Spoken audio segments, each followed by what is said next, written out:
I want to say thank you to the Port CEO, Tay Yoshitani, and Port President John Creighton, and other Port Commissioners for bringing us here today.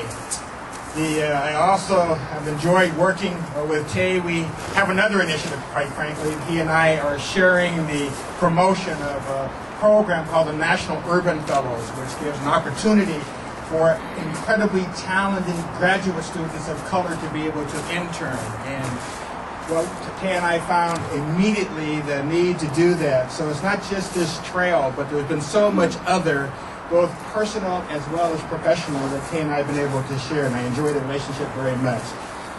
We're celebrating this historic agreement at a fire station is the perfect metaphor for the long, strange journey we have taken. Since October of 2006, when we first started working to make this vision a reality, like firefighters, we've had to work together as a team. Be available around the clock. Get out in front to serve the public, even when it meant putting ourselves at some risk.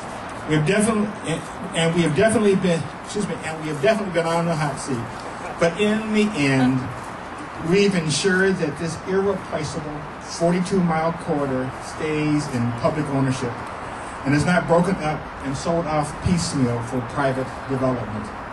Instead, this corridor's tremendous public value as a trail and as a critical transportation corridor are being preserved for all future generations, using a new approach that accomplishes multiple regional benefits.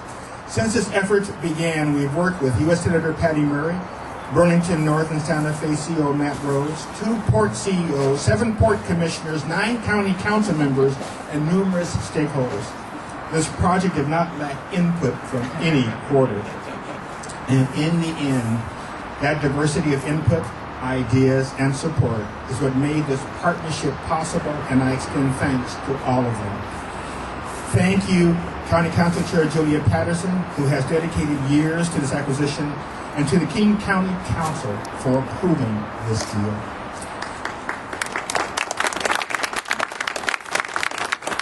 In particular, I want to thank Tay and the Port Commissioners for their vision and leadership and commitment to this project. There are a number of people I need to thank. Pete Ramos, our attorney, Andrew Marcuse from King County Prosecutor's Office, Matt Cohen, our attorney, Kurt Triplett, Lori McKay. But there was a seminal movement, it was a point, as all things, when all of a sudden you realize something's going to be possible. I've got to describe this. There was a meeting that we had in Dallas, Texas, Fort Worth, Texas, and Matt Rose had assembled all of his major managers. And one thing you know about Matt Rose is he is incredibly accomplished, and when he makes a decision, he keeps his word. And so Mick Dinsmore was there, and I was there with all of the staff, and Matt was measuring whether or not we as a region would be committed to the acquisition of this corridor. You could see it on his face. Rod Brandon had flown in on his vacation to that meeting. And we were teasing Rod for abandoning his family vacation. Well, Matt Rose is a family man. And through the course of it, Matt kept directing his attention to Rod, asking Rod why this was so important. So all of us can celebrate, but there was one person from beginning to end.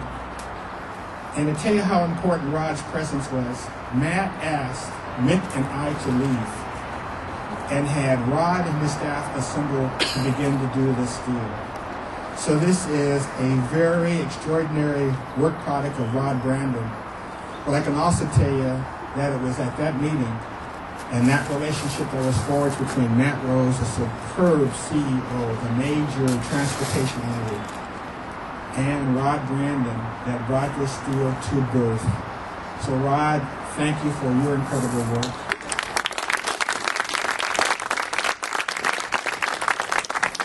And this clearly has been a wonderful team effort, and the biggest winner is not going to be just my generation, but my granddaughter, who is now 5, and she has her grandkids, will know that this corridor is still in public ownership, and that is an extraordinary gift.